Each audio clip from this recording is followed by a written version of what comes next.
operasiyo yari irimo intwaro yitwajwe yitwa ISUME. By'ubwa mbere by'ubwabyo uravuga iki ku ISUME? Iriya operasiyo niyo yaduteye umwaka.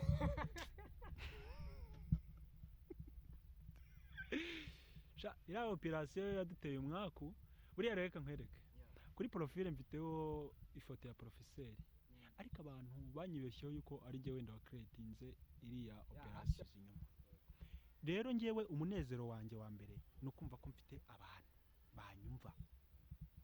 Burya umuntu kumva uri imfubyi aba yiteguye kugukorera buri kimwe, niko gatangaza.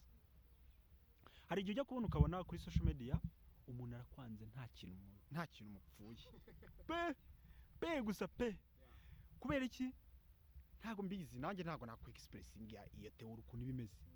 Byarambayeho benshi, hari abantu benshi bajya bamboroka bamaze kubimbwira. Nibyo ndayikoresha na Instagram ndabikoresha, ahubwo byo byaraflopinze.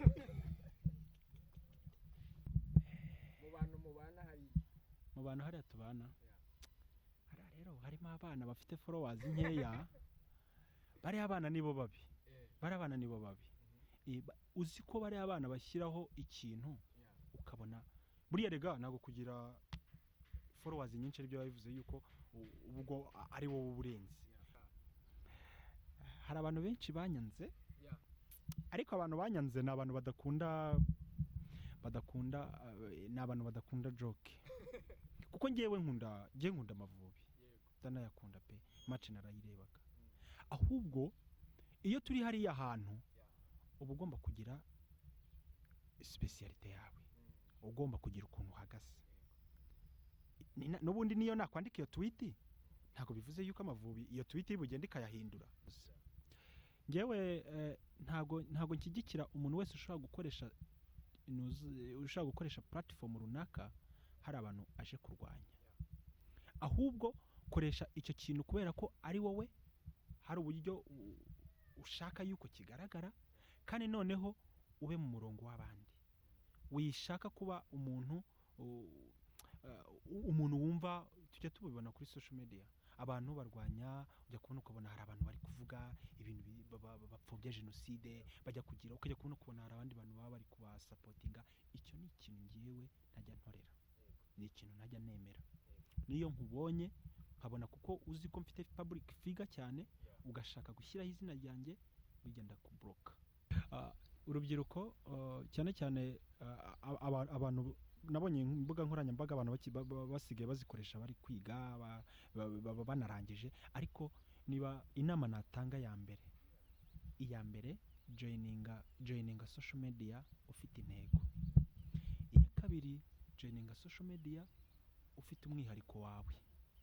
Iya gatatu joininga social media ariko umenye yuko ariho hantu haba ibibi n'ibyiza.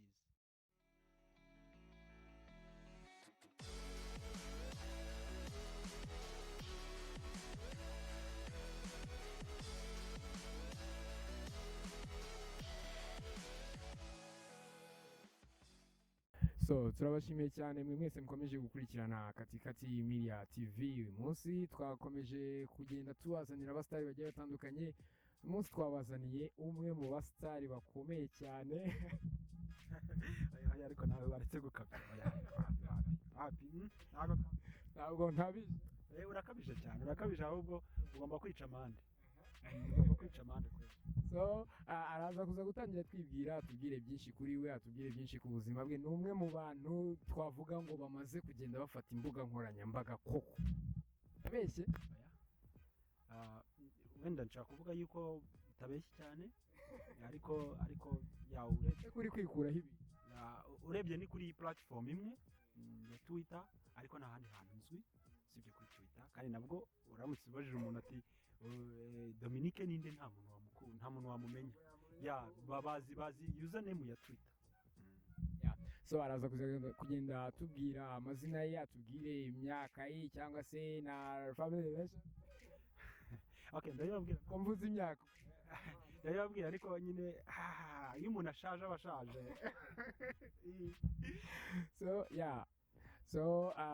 turatangirana n'amazina yawe. Amazina yawe bwite urabanza uyatubwire, hanyuma uze kuza kutubwira n'ibyo bakumenyereyeho kuri Twitter. Okay, nitwa Dominique Kubwimana, ariko kuri Twitter abantu banzi nka Kemnike cyangwa Urinde Wiyemera. Urinde Wiyemera. Ndabanza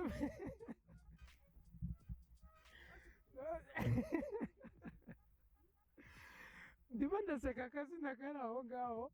Abantu muri ino minsi tumaze iminsi turi kwibaza ikibazo kigira giti, aba bahungu bakomeje kugenda biyita amazina Urinde Wiyemera, uzagende kuri moto, ibiki n'ibiki, bayakurahe?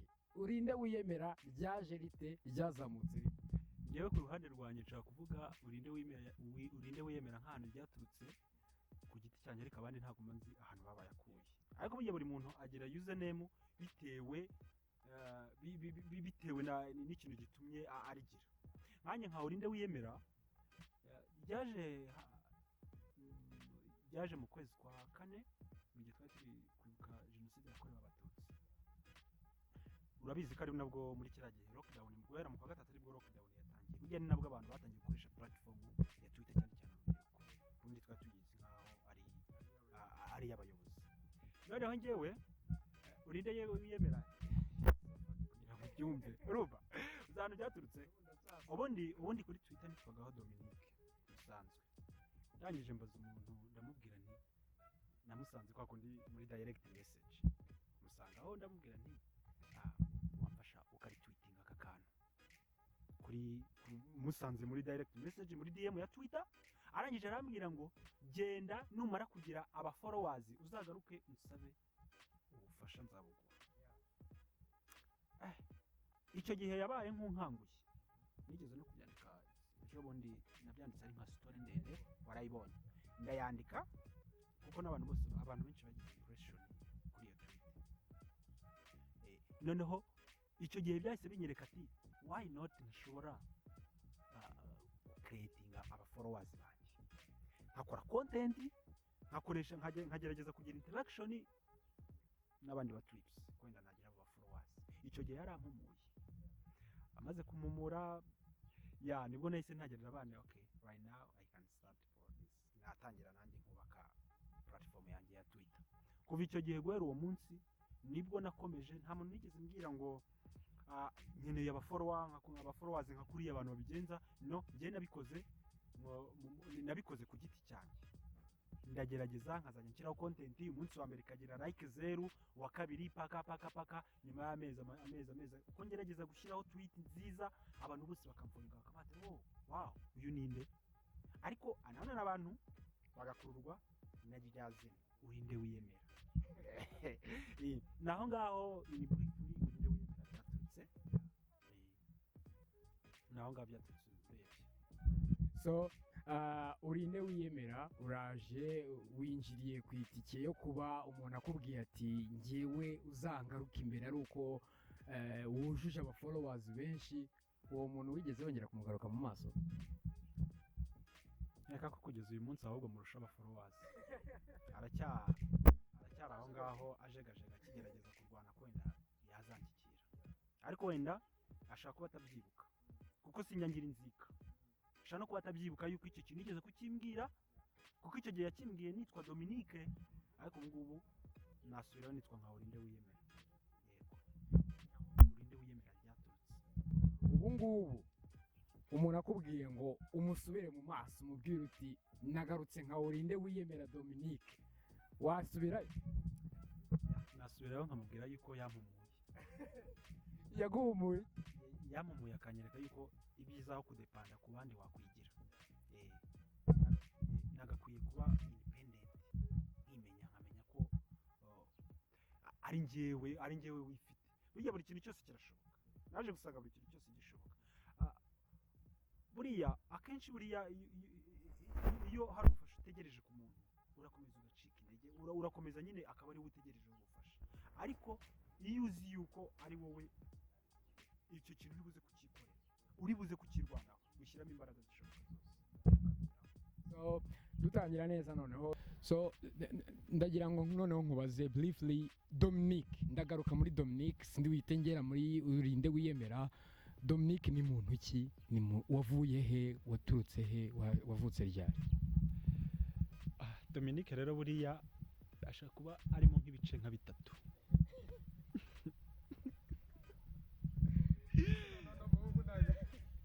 Dominique ashaka kuba arimo nk'ibice nka bitatu.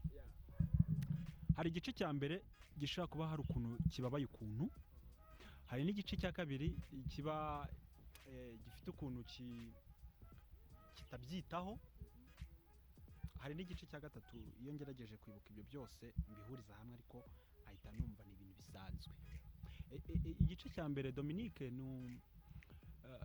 umuntu ubundi ngewe ubundi ndi imfubyi totaloma, itagira abavandimwe, itagira ababyeyi, itagira umuntu wese. Ubwo urumva ngewe ndamaraso amwe nyirwanaho, ariko nkaba mfite umubyeyi undera umubyeyi mwiza nashimira wangejeje ahangaha. Njye nakuriye mu kigo cy'imfubyi Sainte Famille, niho namenyeye ubwenge. Ngira ngo ibindi nyuma wahita ubyibwira. Iyo umenyeye ahantu uri kumwe n'abandi bantu, ntubuzi ahantu wavutse, ntubuzi umuntu wabaza muvukana, ibyo bintu ntabyo ubuzi. Ariko kwiga ibintu byose bibana bikora. Hari igihe iyo ukoze igishoboka cyose ukirinda iyo past yawe, biragufasha kuzamuka ukanigira icyizere. Hari n'igihe utekereza ukavuga ati ese kubera iki ngewe ntagize ababyeyi ariko nkiga narangiza nkanareba na wa wundi wabagize ntiyige ngarangize. Naho ubundi Dominique ni uwo nguwo, ngira ngo ubuzima bwanjye ndabuvuze, ariko ubu ngubu maze kugera ku ntera nziza, kuko burya iyo umaze kugraduatinga ufite A0 warize, burya ubaye umuntu ukomeye. Burya ushatse n'ubupfubyi wahita ubireka, uhita urekera kubivuga, ahubwo ugasigara urwana n'ubuzima bwa nyuma y'ishuri, ukareba ese nzagera kuki, ese nzagerageza nanjye kubaka famiye yanjye. Uwo niwe Dominique. So Dominique uratubwiye uti ndi imfubyi yireze, ariko ubu ngubu mfite umubyeyi undera, mfite umubyeyi wanyitayeho kuva nyiri muri iyo myaka y'ubutoya kugeza aka kanya maze kugraduatinga. Ndahita ngira amatsiko. Hari benshi mu bana tuzi bagiye bahura n'iryo hungabana, bagiye bahura n'ibyo bibazo byo kuba bakwirera, ariko ntazagire akarinda arangiza ubuzima bwe bwose afite umubabaro, akarinda arangiza agera muri no myaka yacu y'urubyiruko agifite umubabaro. Dominique, umunezero yawukomoye he? Umunezero wa mbere mukura mu bitekerezo byanjye. Umunezero wanjye wa mbere ni ukumva yuko ari njyewe ufite ubwo bushobozi bwo kwigeza aho ngaho, cyane ko ikintu cyose iyo ufite ubushake ukigeraho. Hari njye buriya njya nkunda guha abana inama, cyane cyane nkabona nk'umwana yababaye ahora afite agahinda. Njye buriya no muri yo talent ndayigira yo guhumuriza abantu. Hari igihe njya mbona nk'umuntu afite agahinda, nkamubwira nti ihangane, nkahita namuhana story yanjye, nkahita namubwira nti ihangane, burya iyo ukomeje gutekereza ibintu byahise uba uri kwisubiza inyuma. Rero njyewe umunezero wanjye wa mbere ni ukumva ko mfite abantu banyumva.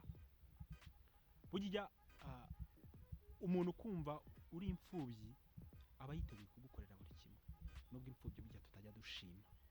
I know icyo ni ikintu n'ubwanjye numva nshobora kugarukaho n'ubuzima bwanjye. Imfubyi ikintu cyose wayikorera ntabwo igishima, ariko iyo ugerageje muri wowe ukabyishyiramo, birashoboka yuko ushobora kuzamuka ntiwongere gutekereza ku bintu nk'ibyo ngibyo, ugahita uvuga ati okay, niba amaze kubura iki ngiki, why not ntajya kuri iki ngiki?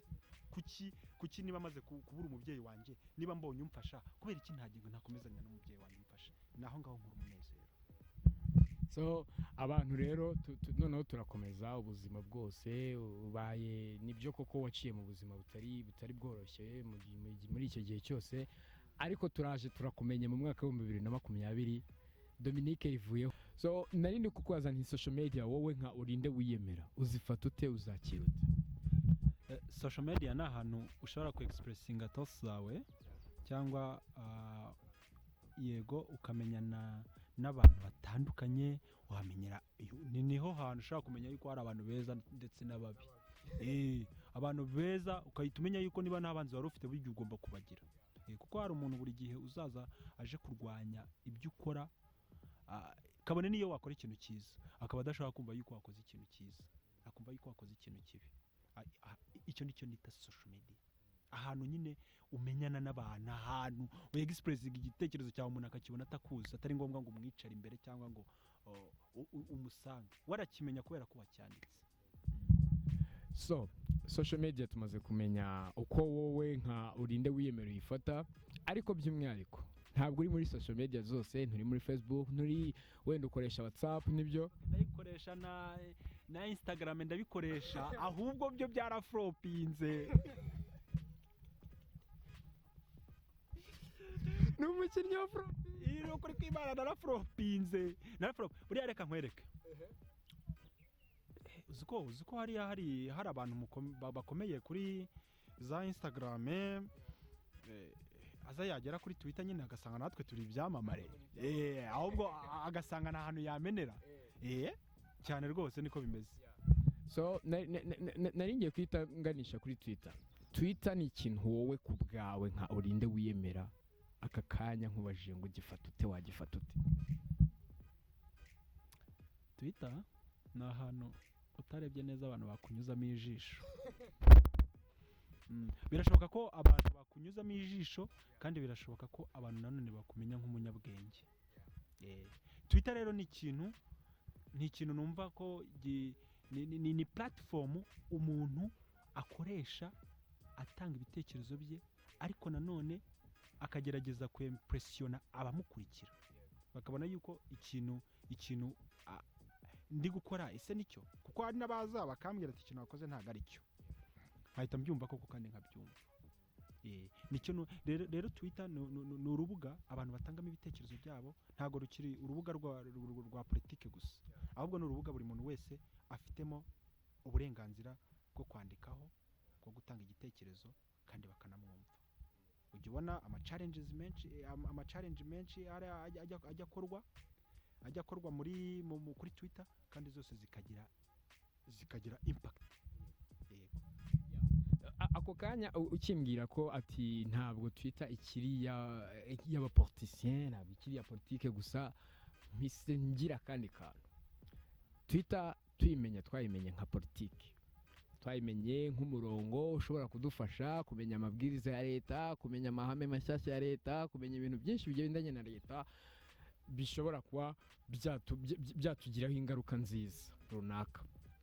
Ariko aka kanya abantu bayizimo urinde wiyemera, bayizimo uzagende kuri moto, bayizimo naguceka, bayizimo ikivuguto gikonje, zimwe muri jokes zikomeye. Ndetse aka kanya bamwe mu bantu benshi bavuga ko Twitter itikiri y'abayobozi. Ese mwebwe ku bwanyu ni izihe thoughts mugira iyo mubonye biriya bitekerezo bigaragaza ko Twitter itakiri y'abayobozi, ahubwo isigaye yarabaye y'abantu bameze nk'abakomediye? Mwebwe muri mu cyiciro gifatwa nk'abakomediye. None se nanjye nakubaza ikibazo. Abo bapoliticiens bababwira bande? Bababwira abaturage. Abo baturage ni bande? Ni twebwe. Njyewe urinde wiyemera, kuko nubwo minisante ishyiraho itangazo rijyanye n'abantu babonetse uwo munsi, nanjye njyaho nkakora comment, cyangwa n'undi agakora comment. Bivuze ngo nubwo ahubwo twebwe twagerageje kwerekana yuko birashoboka ko twese twakoresha Twitter, urubuga rwa politike rugakomeza rukahakorera, ariko natwe dufite ubuzima bwacu busanzwe tubayemo, tukagerageza tukayikoresha kandi tugakurikira nabo bapoliticiens, kugira icyo bakisizeho turakibona. Tujya tubona tweets za perezida wacu Paul Kagame, twese tujyaho tugatweetinga kandi tukaba impressionné kuri izo tweet. icyo rero ntago zikiri politike kuko n'ubundi niba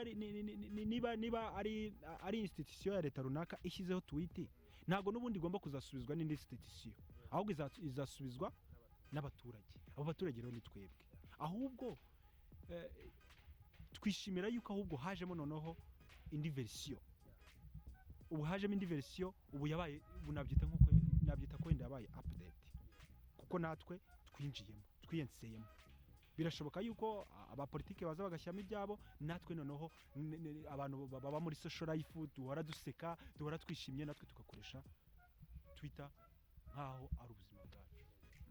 Abantu bamaze kubona bimwe mu bintu byanyu abenshi batangiye kwita abantu ba jokinga abantu b'abakomediye urinde wiyemera kenshi bakanaseka cyane amazina yanyu kenshi bakagenda bavuga bati kivuguto gikonje urinde wiyemera abantu batangiye kugenda bavuga bati Twitter nibyo koko itangiye kugenda yisobanukirwa mwebwe ku ruhande rwanyu ese umuntu aka kanya ashobora kwibaza ati urinde wiyemera ntiyaba yarahuye cyangwa se ntikaba ari agatsiko k'abasore runaka urinde wiyemera naguceka runaka n'urunaka na runaka bahuye bagahurira muri groupe ya WhatsApp bakavuga bati tugiye gukora Twitter umwe yiturinde wiyemera undi yite kanaka na kanaka ese biriya bintu byavuye hehe ese nta hantu mwarakoperanye ukoresheje ijambo ritari ryiza za ikintu bita agatsiko rakazi agatsiko n'abantu bishyira hamwe bagiye kurwanya umuntu runaka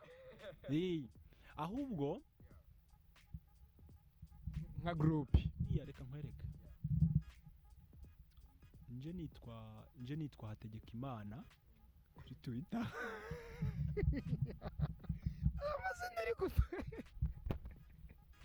hari amazina uri kuvuga kasetsa nje nitwa hategeka imana ikintu cyose nashyiraho abantu bavuga ati n'ubundi ni wa wundi n'ubundi dore ni ibingi ariko iyo nje hariho iriya username ya urinde wiyemera umuntu kuko uziko hari umuntu wambwiye ati yarampamagaye arangije arambwira ati papa wanjye n'umwarabu atariko buri gihe araza akambwira ngo wansobanurira ibintu urinde wiyemera yanditse niyo nanditse tweet wenda y'ikinyarwanda akambwira ati wansobanurira ibintu urinde wiyemera yanditse urumva hari abantu baba gukunda kabone niyo waba utavuga ururimi narwo ariko kubera ko abahora abona uri active ushyiraho ibintu akabate uyu ni we urinde wiyemera ugasanga nyine uhagira abantu bagukunda runaka pe nicyo ngicyo numva nka Twitter si ukuvuga ngo nagatsiko twakoze ngo hari impamvu buriya zabaze banaguceka bafite ari amazina bakoze kandi ari amazina yabo n'ayakera uriye uzagenda kuri moto ahubwo nabo byagiye bizamuka kubera ko natwe twagiye twinjiramo buriya hari abantu baba ari abami kuri Twitter bahagezeyo mbere natwe twemera twemera mu Rwanda ndabemera buriya harimo abatips beza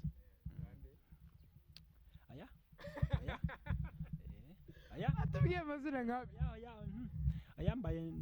mbaye ndetse ubona ari nkandi ukurusha kuba ateramo tweets zirenze kukurusha mu bantu hariya tubana rero harimo abana bafite followers nkeya bari abana nibo babi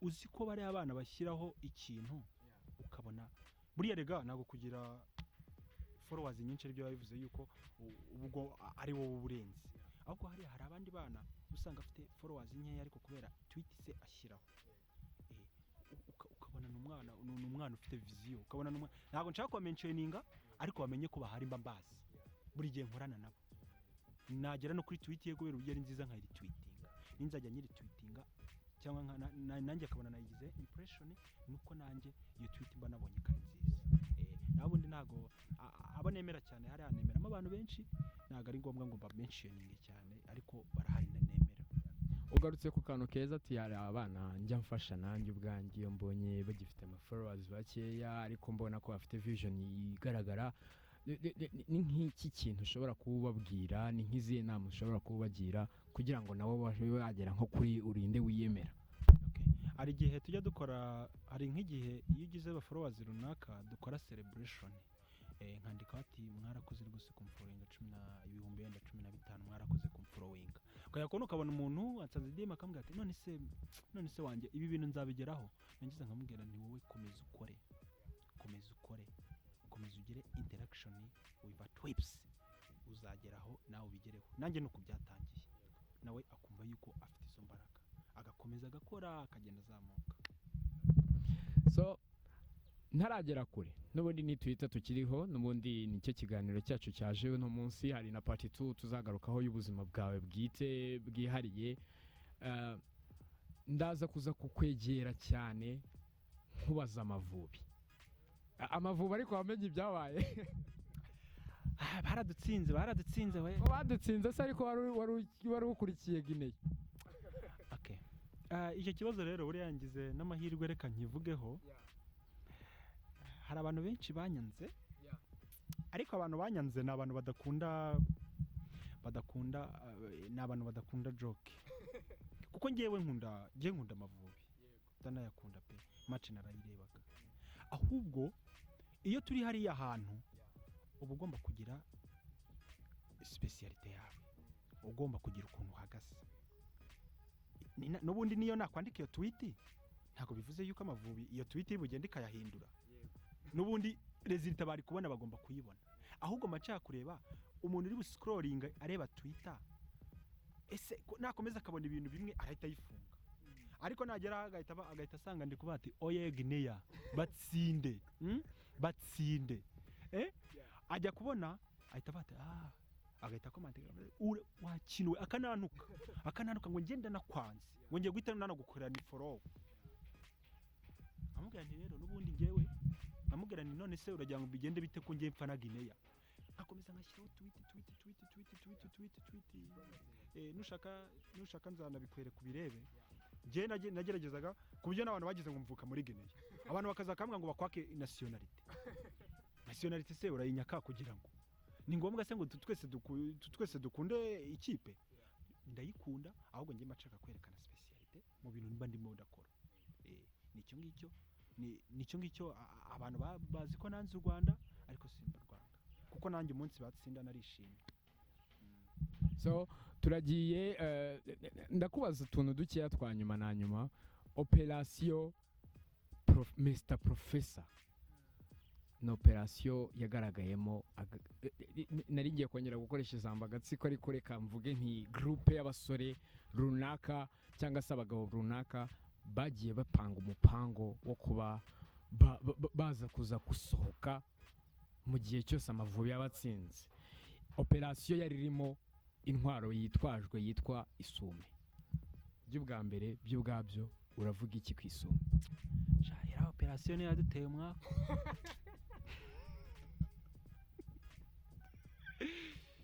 Ira operation yaduteye umwaka. Buriya reka nkwereke kuri profile mfiteho ifoto ya professeur, ariko abantu banyibeshyeho yuko ari je wenda wa creatinze iriya operation. Abantu banatekereje ko ari yo operation wari wayitanga. Nibyo nakubwiye ngo rero hari abana baba bafite creativity, nkuriye mwana bita ikivuguto gikonje. Abana batoya ariko baba bafite creativity.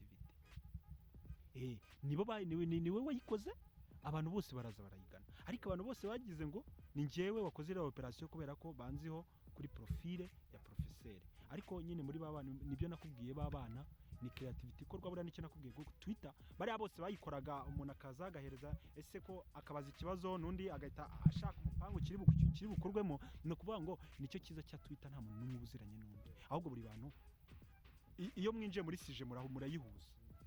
Twagiye tubona bagutaginzemo bati turaza kuza kubigenza gute. Aho hantu wowe ubwawe wibajije iki, kandi nkawe ubwawe mu mutwe wawe wari ufite specialite y'uko uri buze kuza gufana Guinea? Nanze kwica ibyishimo by'abantu, kwica ibyishimo by'abantu. Ahubwo ngewe nanjye koko nk'umuntu wari umbajije ikibazo, buri umuntu akojeje ikibazo nuko abakwizeye mu bantu iyo agukoreye tag, ahubwo buri abakwizeye cyane. Kandi yabonaga yuko buri ari nkangiye, buri abantu benshi bashaka no kwambona akayabona igihe professeur wakinye muri akasadura paperi.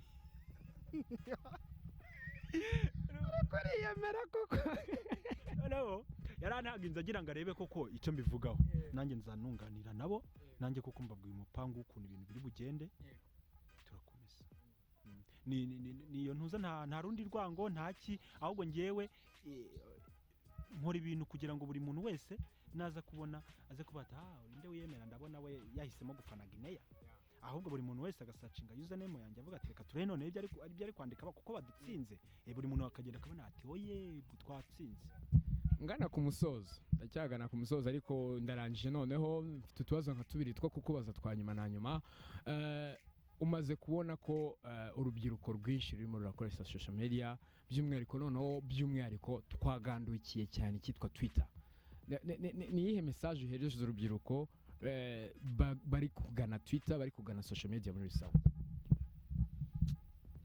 Reka nkubwire rero social media ni ikintu cyiza cyagukiza ariko n'ubundi gishaka no kugushyira mu rwango rubi abantu bakakwanga kubera ibintu uba wakoze. Ngewe ntago nshyigikira umuntu wese ushaka gukoresha platform runaka hari abantu aje kurwanya, ahubwo koresha icyo kintu kubera ko ari wowe hari uburyo ushaka yuko kigaragara kandi noneho ube mu murongo w'abandi. Wishaka kuba umuntu wumva tujya tubibona kuri social media abantu barwanya ujya kubona ukabona hari abantu bari kuvuga ibintu bapfobya jenoside bajya kugira ukajya kubona hari abandi bantu baba bari kubasapotinga. Icyo ni ikintu ngiyewe ntajya ntorera, ni ikintu ntajya nemera. Niyo nkubonye nkabona kuko uzi ko mfite public figure cyane ugashaka gushyiraho izina ryanjye bigenda kubloka kubera ko sinkunda abantu nk'abo. Abantu bakwangisha burya niba urubyiruko turi urubyiruko umuntu aragushuka umuntu ashaka kuza akaguha amafaranga kugira ngo ukore ikintu, ariko burya niba uri urubyiruko niba hari ikintu ujemo kizemo mu buryo bwiza, kizemo wumva ufite intego, kizemo wumva hari message runaka ugomba gutanga itagomba kubangamira mugenzi wawe. Wipointing umuntu wijya kwica amaheme y'igihugu. Twese turi abanyarwanda, twese hari aho duturuka. Reka tubeho dukoreshe social media zitubyarira inyungu aho kutubyarira inzangano zituruka mu bandi. Buriya hari n'umuntu ushyiraho ikintu aje yigize umuntu w'umuhatari wa danje ukajya kubona ukabona umuntu aravuze ati kemunike ngwino umubwire njye ahita yitabaza kubera ko abazi yuko ari njye wabajije urinde wiyemera kubera ko hari abantu buriya nibyo nakubwiye platform babaha abantu bafite categories. Hari umuntu wumva yuko yarezwe n'ikivuguto, twese twarezwe n'ikivuguto kandi hari abantu twarezwe n'imigozi y'ibijumba, sibyo? Ubwo rero iyo umuntu aje kumva ko twese twabaye muri iyo social life ntago ari byiza, ahubwo gerageza wisanishe n'abantu runaka. Burya ahantu nigaga muri segonderi hari umwana waturukaga mu bakire cyane, arangije twebwe kuko twigaga nyine ubona ko dusa nk'abantu baciriritse akazajya twiyemeraho cyane. Burya ibintu byose biba bigiye bifite source y'ahantu byaturutse, akazajya twiyemeraho akagira gute, ariko nyine ageze aho abonye yuko twese n'ubundi turi icyiciro kubera ko yari umwe aravuga ati subone ndiyemerera iki, bahita yumva nawe yajya mu cyiciro cyacu. So rero umuntu wese iyo aje mu bintu agashaka kwiyemera abantu bahita bambwira ati kemunike ngwino utanga inama hano twaziwe. So mpointinze ku kibazo cyanjye cya nyuma ndagira ngo nkubaze nti umuntu nka urinde wiyemera aka kanya mubajije inyungu amaze gukura muri Twitter yambwira ko ari iyihe? Utuntu nka dutatu amaze gukura muri Twitter ni irituwe. Hanyuma akabazo ka nyuma kahita kajyana nako mufite ndumva narigeze kubyumva ahantu ko mwaba mufite group ya WhatsApp muhuriramo. Ese ni iki kiba kiri gutrendinga aho ngaho ko tuba tubona ibintu biri gutrendinga muri Twitter noneho niho mutegurira imipango yose yo gupanga kuri Twitter? Ahubwo group yacu buriya itandukanye na Twitter kuko nta muntu uba wemerewe kuzanamo ibintu bya Twitter abizana muri group kubera ko group tuvuganira tukaganiramo ibya groupe abantu tukamenyana tukaganira iwana tukamenyana bikomeye nta muntu numwe ujya sharingamo tweets runaka ahubwo twebwe tuganira ubuzima busanzwe bwa Twitter Twitter bwa WhatsApp dusanzwe tuganiramo. So turimo turasoza rero ndimo ndagira ngo dusoze turangiza bwa nyuma na nyuma ndagira ngo nkubaze nti wowe nka urinde wiyemera umwe mu bantu bari social media influencer wabyira inama influencer yawe ntabwo ibyo ngibyo njya mbyemera ntabwo ndi influencer yawe ya